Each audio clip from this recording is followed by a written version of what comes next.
gawing test kung gaano kalinaw ang inyong mga mata. Alin po ang malaki? Laksan niyo po ang boses niyo. Alin ang malaki? Red? Sigurado? Red ano? Red ano? Okay, baguhin natin. Alin ang malaki? Naging red na. Alam niyo po, ito ang problema sa atin. Kung gagamitin natin ang ating sariling pananaw, especially pag nag-aaral tayo ng ating mga Bibles, at hindi tayo sumusunod sa mga alituntunin na dapat natin puntahan o gamitin para magsiyasat ng salita ng Diyos, yan po ang magiging predikamente.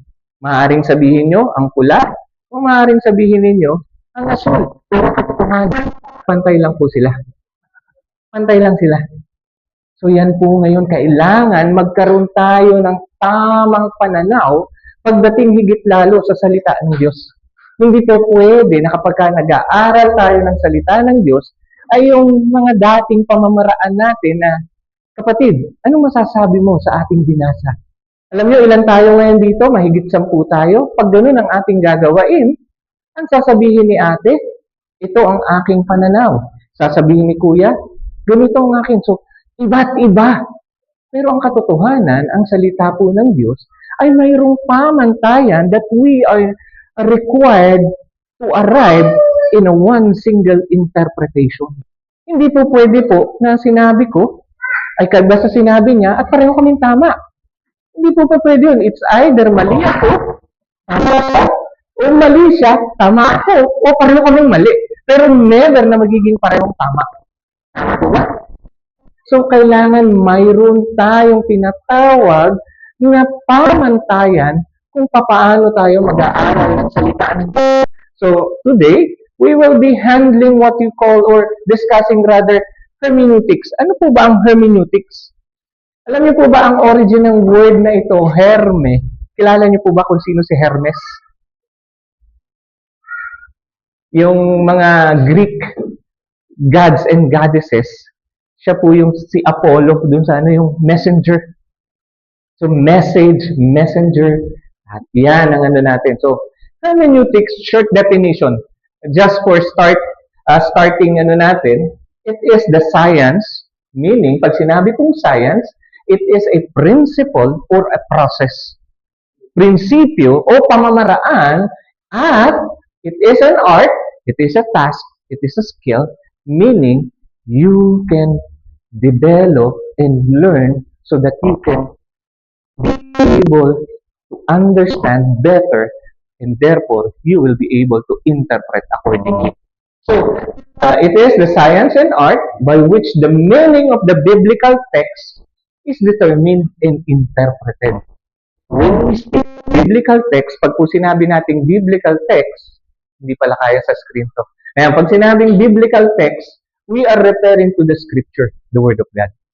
At yan po ang malaking problema sa panahon natin na nagkakaroon ng iba't ibang pag-unawa, pag-interpret, pag-intindi, and therefore, kung mali ang pagkaunawa, mali ang pagkaintindi, mali ang interpretation, ano po mangyayari sa mga tagapakinig? They will be led astray. Yun po ang problema ng maraming Kristiyano sa ating kapanahunan. Pagkat wala pong tinatawag na dedicated study of the Word. Lagi itong ano bang masasabi? O gagamit tayo ng tinatawag na community reading. You know what community reading is? Anong sinasabi ng kongregasyon natin? Kung anong stand nila on certain doctrine or certain belief or activity. Yun na din ang ating gagamitin. Pero ano ba ang sinasabi ng salita ng Diyos? Have you heard of the word context? Narinig niyo na ba? Di po ba usong-uso sa atin? We memorize verses? Tama po. Alam niyo, it's good to memorize verses. But I think it would be better if we can memorize also the context. Ito, sample. If there are 2 or 3 gathered in my name, I am in the midst of them. Ano pong ibig sabihin? Dahil baka kaunti tayo, naroroon ng Panginoon, ginagamit ito madalas. ng mga nagtuturo na prayer meeting.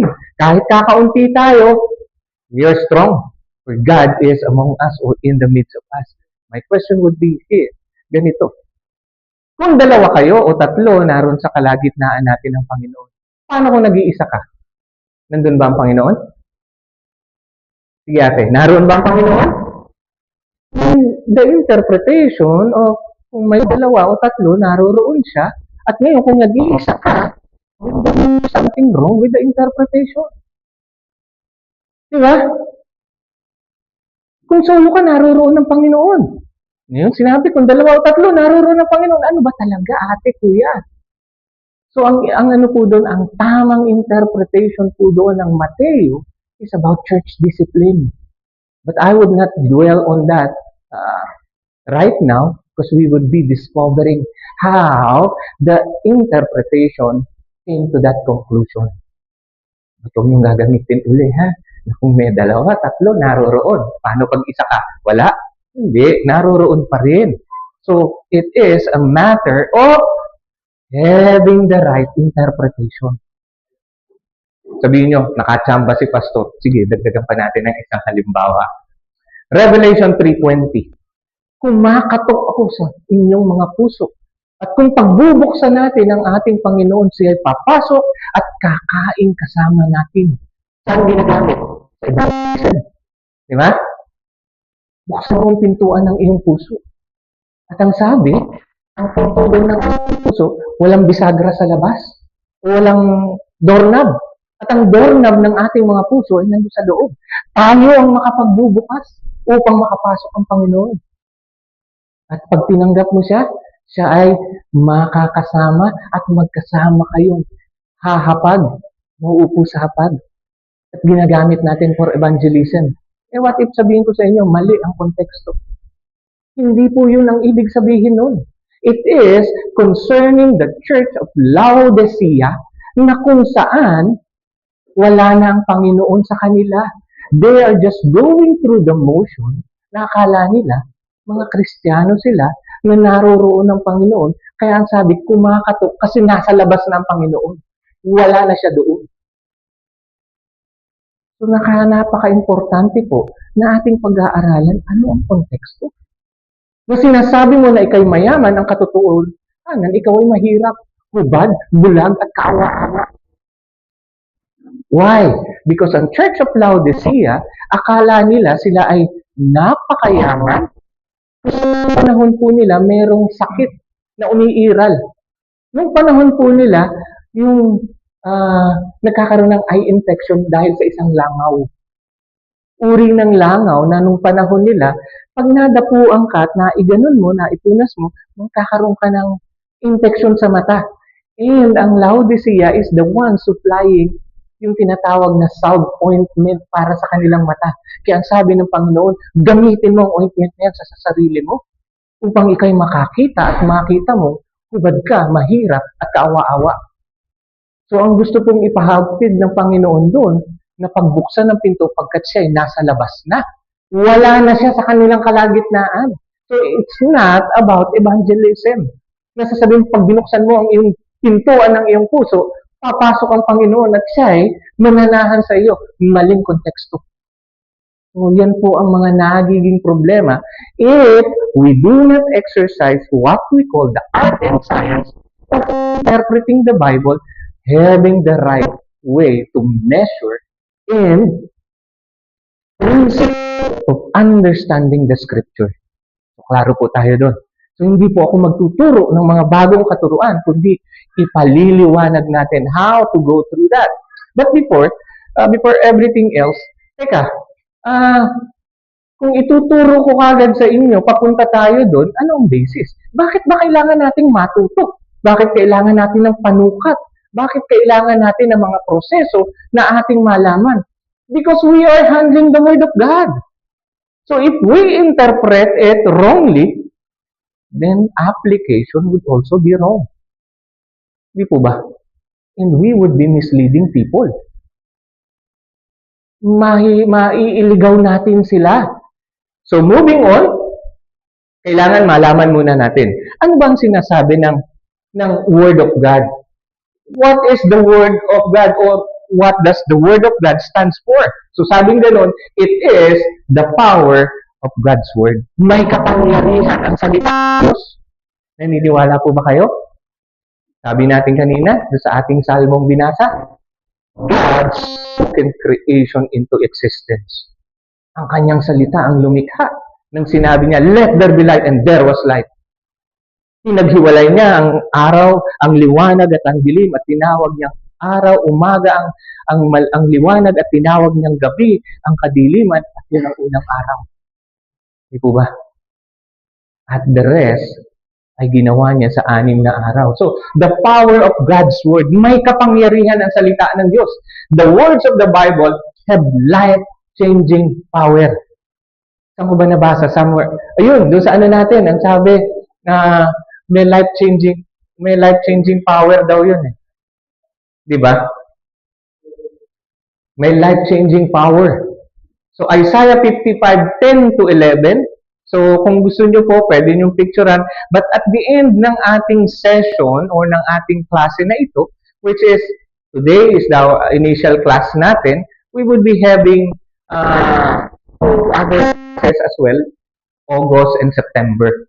But, ano ko na rin to, maging ano natin, kung tuwing isang buwan lang tayo magkikita, pagkikita natin next month, August, maaaring nalimutan nyo na lahat ito. Yung mga pinag-aralan natin dahil sa haba ng paktang. So, ang gagawin po natin, magkikreate tayo ng chat group natin na kung saan pwede kayong magtanong doon. At yung mga assignments ninyo, kayo mag-alala, hindi magiging mahirap yan. Para lang tayong nagbabasa ng ating Bible.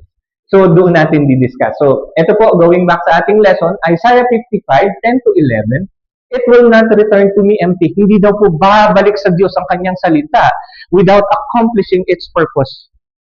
Second, ang sabing ganon, 1 Thessalonians 2:13, which is also is at work in you who believe. Ang salita ng Diyos ay kumikilos sa bawat nananampalataya. At ang sabi, God's word has the inherent power to accomplish the purpose God's desire. Ayon sa kalooban ng Diyos, ay maa-accomplish nito. Ipopost ko din po ating para hindi kayo but I would like you to write kung anong mga question. Para later on sa ating question and answer, meron tayong pag-uusapan. But nevertheless, mapupunta po sa inyo ito. Kaya kung interesado lang kayo, in-note nyo lang, so pwede po. But you have the full copy. So sabing gano'n, power of God's word, it converts the unbeliever. Ano po ang ginagamit natin para magkaroon ng pagbabagong isip, bagong puso, at tuloy na, maligtas sila ang salita ng Diyos. Wala naman tayong ipinangangaral maliban dito. So God's word is the seed which produces new life. According to 2 Timothy 3:15. Ito daw po ang binhi na nag-produce o nagbubunga ng bagong buhay sa bawat isa. Hindi nga po ba't ang salita ng Diyos sa bawat isa sa atin ang naging nagsilbing effectual calling natin nang tayo marinig natin ang salita? Na sino mang, o sinabing sino mang sumampalataya sa Kanya, di ba?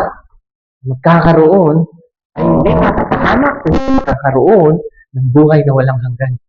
At yun ang gumising sa inyong mga isipan.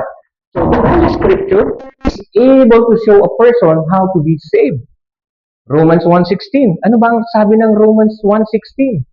For it is the power of God unto salvation to those who believe, first to the Jew and then to the Gentile. For in it is the power, is the righteousness of God revealed in righteousness from faith to faith. Ang bihira. Ito daw ang kapangyarihan ng Diyos. Nakapaloob dito ang kanyang katuwiran. Ang salita ng Diyos.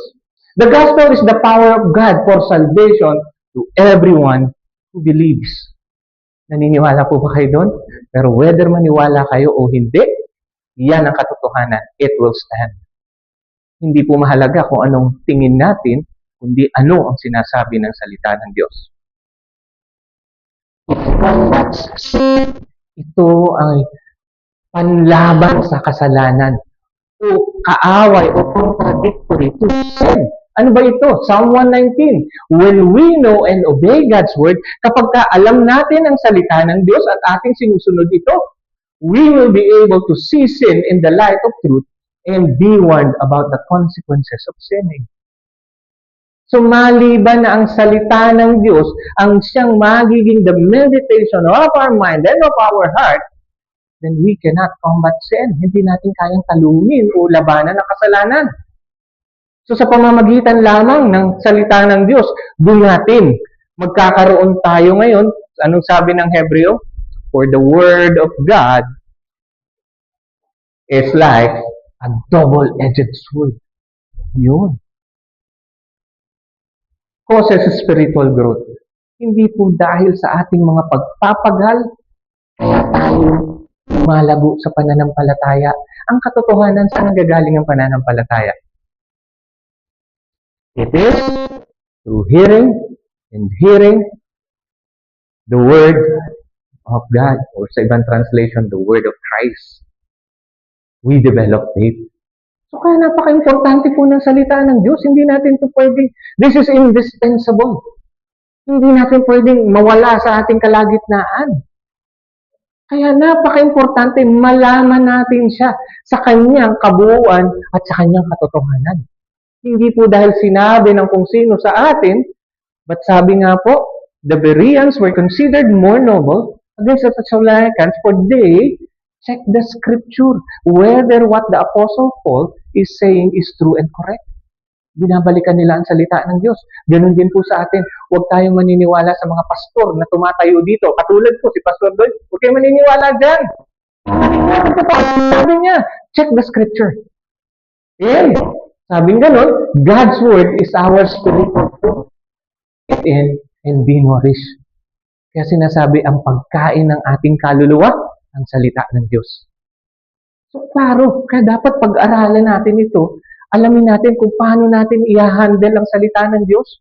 Hindi para sa ibang pagbabasa at para ipaunawa sa atin, kundi ito is given to you, you are tasked to meditate on it day and night. Psalm 1. Diba? Moving on. It clearly reveals our true motives. Kaya sabi, daig pa niya ang magkabilay talim na sundak o espada o tabak. Hindi natin maitatago ang nilalaman ng ating mga puso at isipan. Tama po ba? Maaari nating paglakuan o mabola ng ating mga asawa at gagamitin lang natin. Tulad ni Nathan, face value lang yan, Nathan. Seryoso kayong masyado. Well, I would like to remind everybody, kung may question kayo, you can raise your hand o pwede kayong tumayo. Pastor Doy, teka, hindi ako sang-ayon sa sinabi nyo. I totally welcome that. So, able to judge the thoughts and intentions of our hearts. Inilalabas ng salita ng Diyos ang tunay na laman ng ating mga puso. At ang sabi, God's Word has the ability to reveal to us our inner true motives which we sometimes don't realize. Hindi pa pwede yung puso lang yan. Hindi nyo ba alam? Anong sabi ni Jeremiah? Above all, the heart is the most deceitful. Who may know it? Higit sa lahat ng bagay, ang puso pinakamasaya sa lahat. Sinong makaalam? Aba, ang tanong ni Jeremiah, sinong makaalam? Ikaw, alam mo ba anak, ang iyong sariling puso? Alam niyo po ba ang sarili nating puso? Hindi. Kaya sabi, sino nakakaalam? Ang tanging ng Diyos. Nakakaalam ng puso ng bawat isa. Kaya mga anak, huwag niyong gagamiting dahilan, ha? Puso. Hindi totoo yan. Dinadaya kayo niyan. Mandaraya yan sa lahat ng bagay. Sa sinasabihan kayo ng inyong mga magulang, anak, lumayo ka sa lalaking yan. Tingnan mo, itsura pa lang. Puso. Hindi totoo yun mga anak. Gamitin nyo isip nyo. Segue lang yun. Kasi nakikita ko yung mga kababaihan doon. Maganon sila eh. So anong sabi? Ang puso ng tao is above all is deceitful. Kahit ang sarili natin, nadadaya natin. Kasi yung gusto mong paniwalaan, yung gusto mong makuha, yun na nagiging laman ng iyong puso. Tama? Napapatango sila, tama. Hindi dahil pogi, no, Nathan? O hindi dahil maganda, o pag minsan, mayaman po. Mga consideration, but we are to go to the Word of God which reveals our heart, the innermost thoughts of our heart. Moving on, it conforms us to Christ's image. Alam niyo po, gusto niyo na ma-conform or ma-sanctify kayo in accordance with God's image or God's Son's image, ang salita ng Diyos. Kasi doon natin makikita ang mga katotohanan. Hindi tayo gagaya sa ibang tao, gagayahin natin mga panglabas. Kundi ano ang sinasabi ng salita ng Diyos. In the Word of God cannot be divorced or departed from the Holy Spirit. Pagkat ang kanyang salita, ito ay Espiritu. Ito ay katotohanan. Ito ang nagkukos ng pagbabago as being conformed to the image of God or image of His Son, Jesus Christ. Anong sabi? Anong halimbawa natin dito? Pag paumanhin nyo, medyo mabilis ako magsalita. Ha? Kaya pagka mabilis, gano'n kayo. Sandali po, paliwanag nyo. Ayan. So, anong sabi ng pangalawang Pilipos? Ang sabi po sa second chapter, huwag lamang sarili ninyong interest ang inyong titingnan. Anong sabi?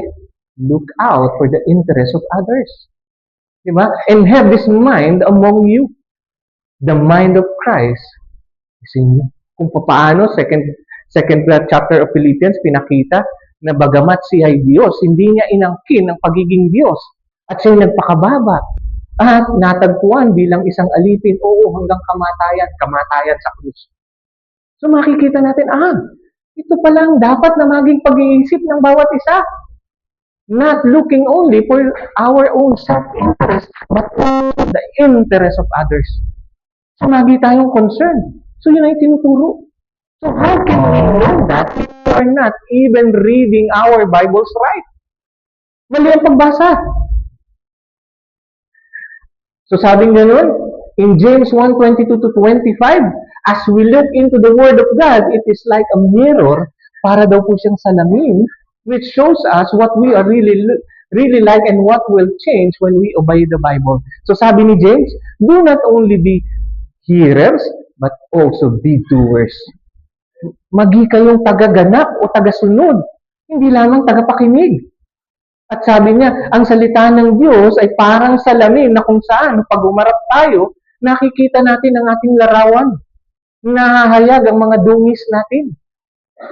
At hindi natin gagayahin yung katulad ng sinasabi sa Mateo, yung hypocritical judgment, that mayroon tayong troso sa gitna ng ating mga mata, and yet we look at the specks of our brother. Tinitingnan natin ang mga puwing sa kanilang mga mata. You know what? Anong sabi ng salita?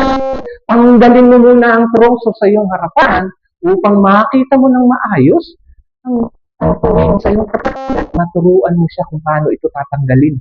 But nevertheless, it asks you first to remove what is blocking your sight. And we can only know if we look at the Word of God. For it serves like a mirror. Parang salamin. So talagang napaka-importante po. 2 Corinthians 3:18, as we obey the Word of God consistently, we will become more Christ-like. So consistent. Pag po sinabing consistent, ano ibig sabihin ng consistent? Tuwing linggo lang ninyo binabasa ang mga Bible nyo? Pagka sinabi ni Pastor, buksan natin sa 2 Korinto 3:18, basahin natin. Doon lang ba ninyo binabasa? But be honest. Di po ba? The last thing that we would get is the Word of God. Kailan nyo kinukuha ang salita ng Diyos? Pag may problema, pag may pinagdaraanan. Pero pag masaya ang ating sa buhay, naaalala nyo ba ang Panginoon? Hindi.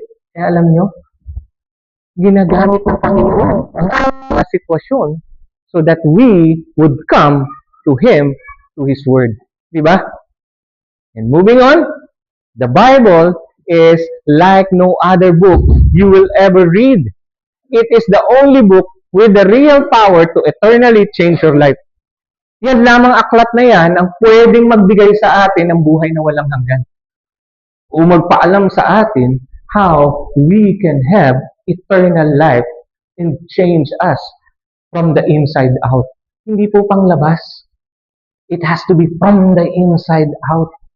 Nagsisimula sa ating loob, papalabas upang makita, maging hayag. Hindi po ito katulad ng panglabas na anyo. Alam niyo po ba, even our baptism, alam niyo kung anong ibig sabihin ng baptism?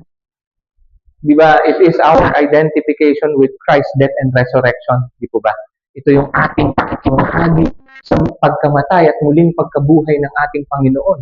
But nevertheless, it is what we call an outward expression of an inward experience.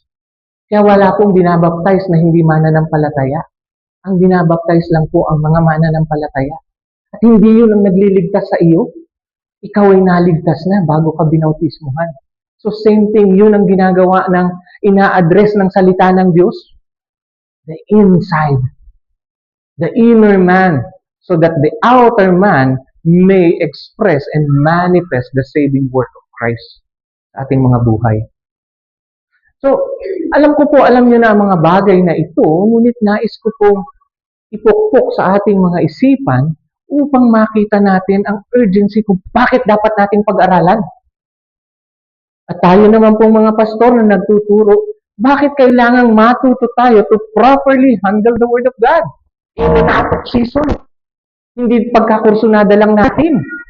Hindi pagka masaya ka lang o pag malungkot ka, o yan. O pag wala kang pera. Low moral ka pag wala kang pera.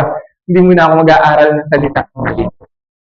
At the same time, tayong mga leader needs to be dividing the word of truth properly, accordingly, kasi maraming umaasa sa atin o nakikinig sa atin that we might lead or might lead to stray. Pwede natin silang mailigaw. The Bible is no like other book you will ever read. For the eternal, it can eternally change your life. So, purpose of God's Word. Tandaan nyo ha, mamaya may exercise tayo. Yung inyong mga pinapakinggan na yon. So sabi ko na nga ba, dapat nagsulat ako. So God's Word, ano ang laman ng salita ng Diyos? God's Word contains God's impartial, eternal standard of truth.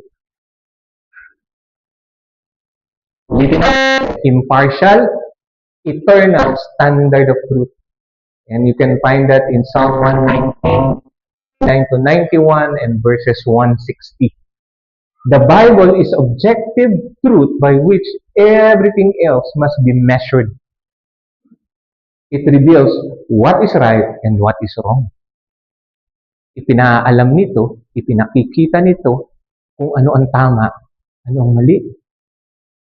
So, really, napakahalaga. So, sabing ganun, the Bible is our resource book for life. Sino na sa inyo ang bumili ng mga appliances? Or mga cellphone na bago? I'm sure, yung mga kabataan may bagong cellphone. Binasa nyo ba yung mga manual?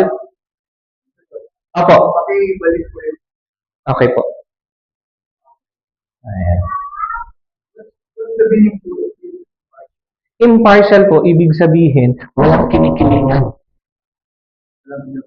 Walang pinoprotektahan. Parang GMA lang.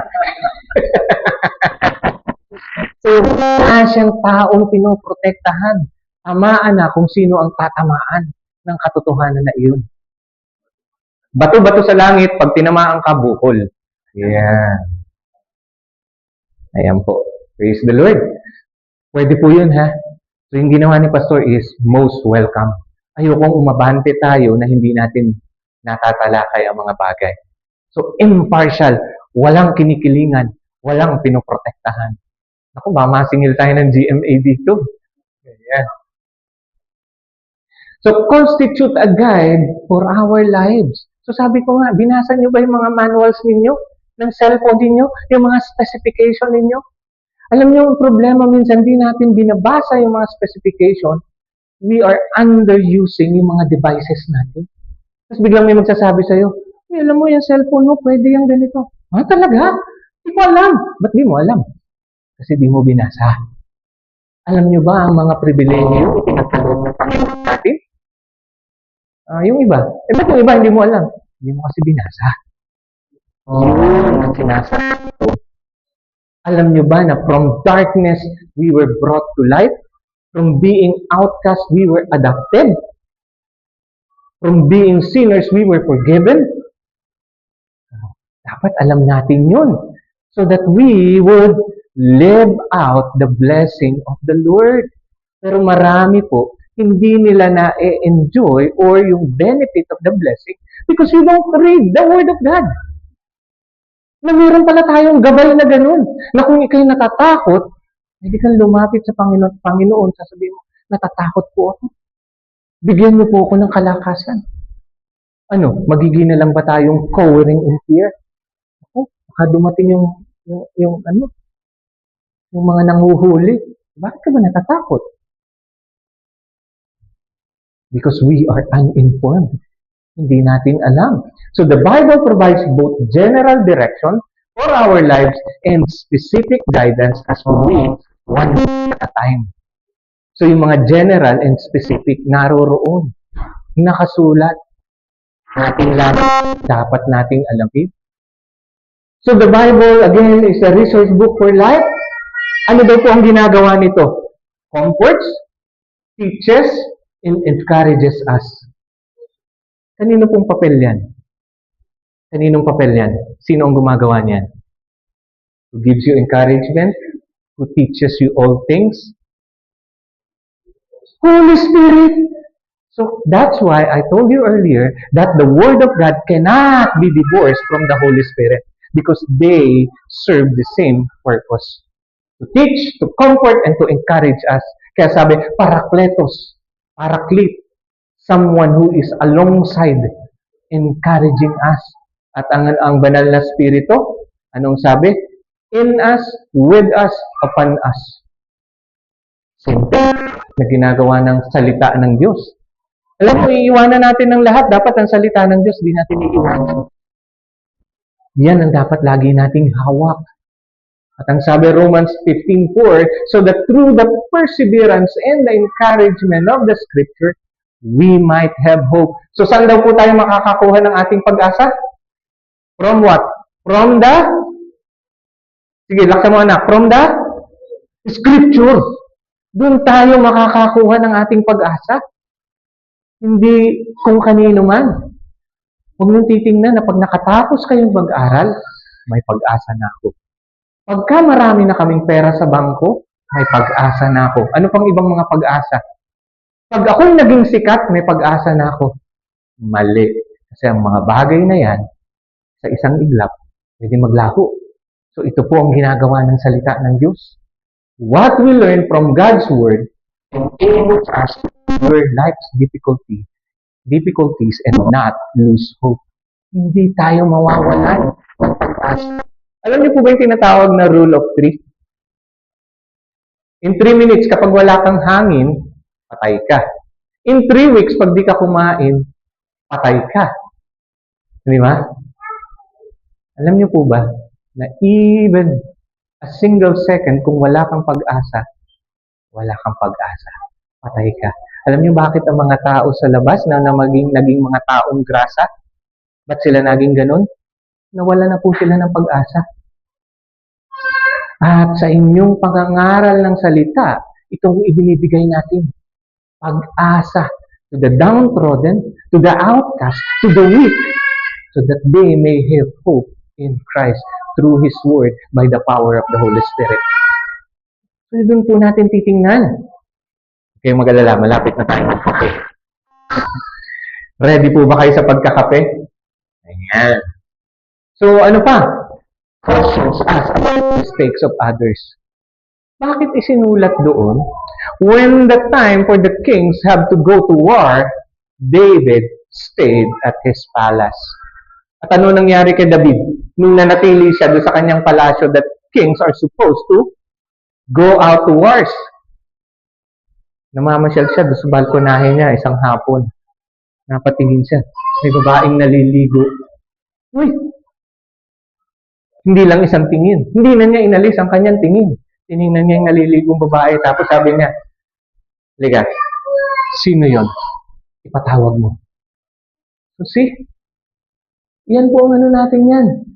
Ipinakita yun doon upang maging babala para sa atin. Di po ba? At ano nangyari kay David? Yung kanyang ano niya kay Bathsheba, ano ang isinunod niya? Pinatay niya yung asawa. So hindi po ba napakabigat na tayo ito? Aba, mabigat po yun. Kaya, kailangan alamin natin ang laman ng ating Biblia. Example from scriptures warns us of the consequences of sin and show us what to avoid. Doon sa ano na yun, sa senaryo na yun, anong dapat nating i-avoid? Yung si David, ano? Temptation? Yes. Hindi sabi temptation. Flee from temptation. Tumakbo ka. Huwag mong i-expose ang sarili mo sa temptasyon. Pero ano ang sinasabi doon? Be occupied with the things of God. Kasi an idle mind is the devil's workshop. So, ilagay natin ang ating sarili sa mga gawain ng Diyos. Doon natin nilalagay, mga kabataan, sinasabi ko ito sa inyo. Kasi kapag ka nawala ang focus natin at nag-focus tayo sa ating sarili, gusto ko ng pahinga. Pahinga. Baka mapasilip ka din, uy, ano yun? Di ba? So, busy ourselves with the things, with the business of our Father. Yun ang ano natin. God's Word comprises a tool against temptation. So see, ang salita ng Diyos ang ating gagamitin upang maiwasan o matakbuhan natin ang mga tukso. Jesus used the truth of the Bible to oppose and resist Satan's temptation, and so should we. Nung sinabi ni Satanas sa ating Panginoon, right after he was baptized, he was taken to the wilderness to be tempted, di ba? If you are the Son of God, if you be the Son of God, di ba? Kasi gutom na siya, 40 days na siyang nagpa-fasting, di ba? If you be the Son of God, turn these hollow blocks into Goldilocks. Oh. Di ba? Gawin mong tinapay ang mga batong ito. So sabi niya, nag-quote din siya, Word of God. Man is not by bread, but by the every word that proceeds from the mouth of God. So yun po ang ating gagamitin. Kapag you are tempted, at sasabihin natin, gusto ko nito. What does it profit a man even if he gains the whole world, yet loses his soul? Ayoko na yan. Huwag na yan. Di ba? Inyo na yan kung gusto nyo. So see, yun ang ginamit. Ginamit ng Panginoon ang salita ng Diyos. At marami pa yun. Titingnan ninyo yung chapter 4, verse 4 and 7. Makikita nyo kung luluhod ka at sasambahin ko, ipagkakaloob ko sa iyo ang lahat ng kaharian sa mundo. Di ba? You should only worship your God alone. So, anong ibig sabihin? Hindi ang magiging sasambahin natin ay mga bagay na pwede nating ma-acquire. Pagkat yun is the temptation or the trap of the devil. So use God's Word to avoid temptation or to flee from temptation. Parang ganito po yan. Alam mo na, mahilig ka sa inom. Sino po ba dito ang mga dating manginginom? Ako po, meron din akong propensity ng araw na ganyan. Huwag mong sabihin araw-araw, dumadaan ako, may beer house dun sa dinadaanan ko. Tapos mapapatingin ako. Mahilig akong ganun. Baka pumasok ako. Hindi ba pwede iwasan mo, ibahin mo ang daan mo? Kung dito ka dumadaan, teka, iikot na lang ako kahit malayo. So it has to be a resolute decision on your end that you do not want to be tempted by sin. Tama? Alam mong nandun ang mga kumare mo at mga marites itong mga ito. Huwag ka nang dadaan dun. At makikisali ka pa, Mare, what's the latest? O mga marisol, mga maring sulsul. O yan. Ihahanap ka lang ng kaaway. O, di ba? Ayun po. Ayan. Communicates knowledge of God. Ito ang nagko-communicate o nagpapaalam sa atin ng pagkaalam o the knowledge of God. So, saan kayo hanap ng knowledge of God? Hindi po automatic yun. You need to dig deeper in the scripture. Hindi pa pwedeng, casual but doon po tayo naghahanap ng mga perlas ng salita ng Diyos. What we really know about God, we learn from Scripture. Without it, our understanding of God is inadequate and incomplete.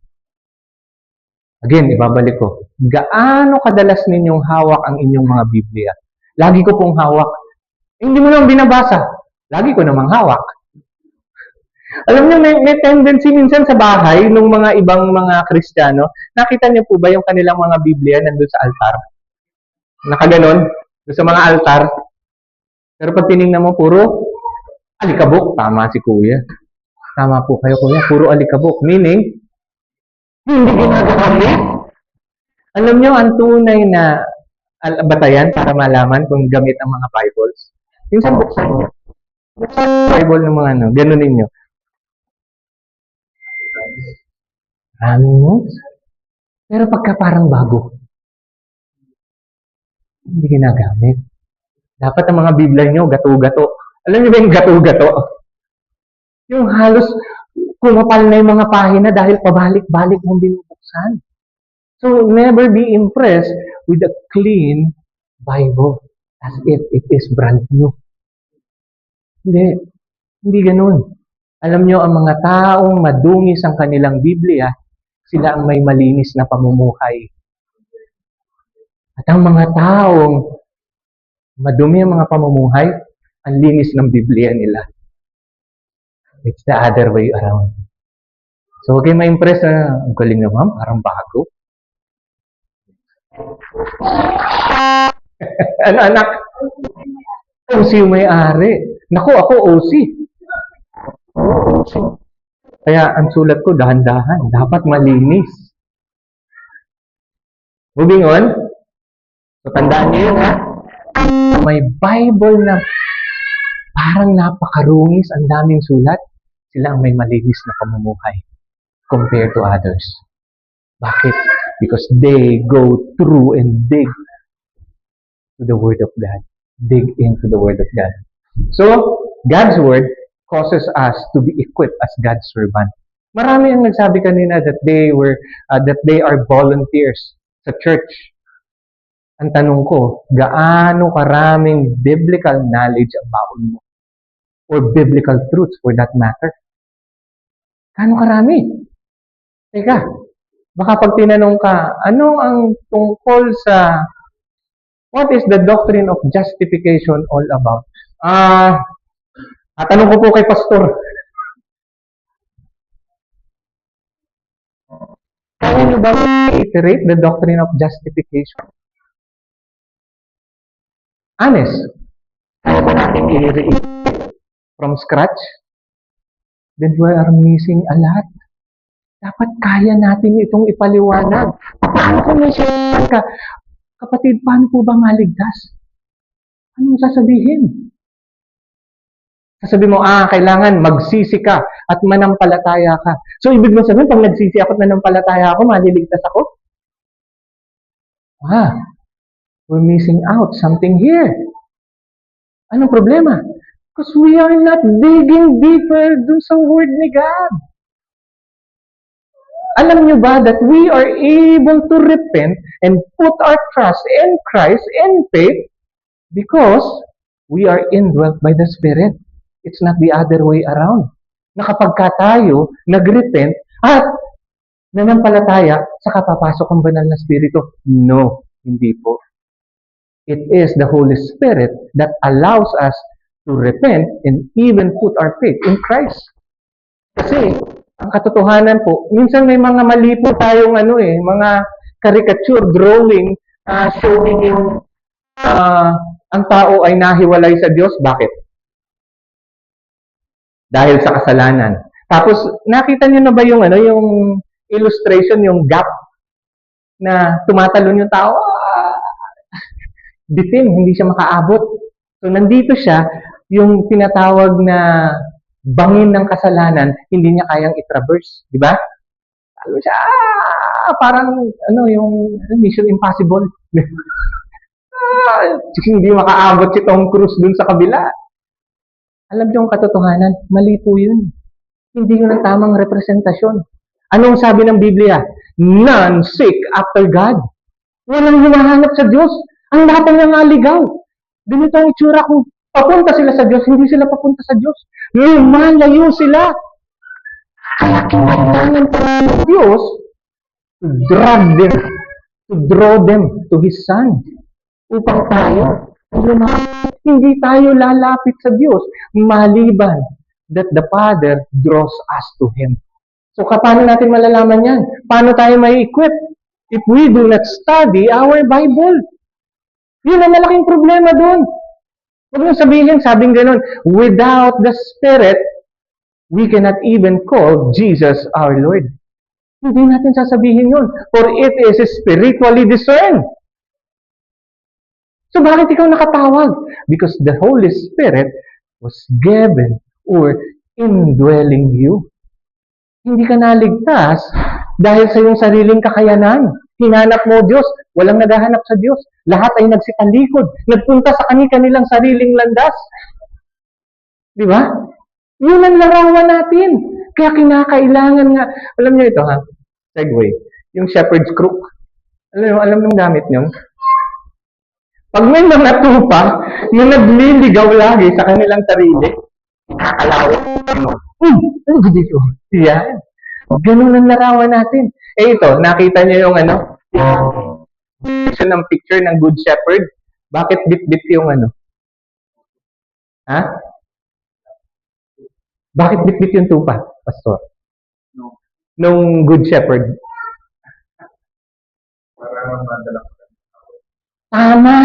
Lagi itong nagliligaw kung saan-saan pumupunta. Anong sabi dun sa iiwanan niya yung 99 at hahanapin yung isang nawawala. Sa sobrang tigas ng nawawala, binabalian na niya. Liga, dito ka. Yun ang larawan nun. Kaya bit-bit na siya, binalian na siya ng Panginoon. Gusto niyo bang balian kayo ng Panginoon? Ayaw. Ayan. Ayaw. So sabing ganoon, causes us to be equipped as God's servant. The Bible is our basic equipment and training tool. Yun ang ating yun ang ating, kaya nga sabi, di ba, ito ang ating espada. The sword of the word. Di ba? Yan ang gagamitin natin. Ang pang-atake natin, hindi kundi salita ng Diyos.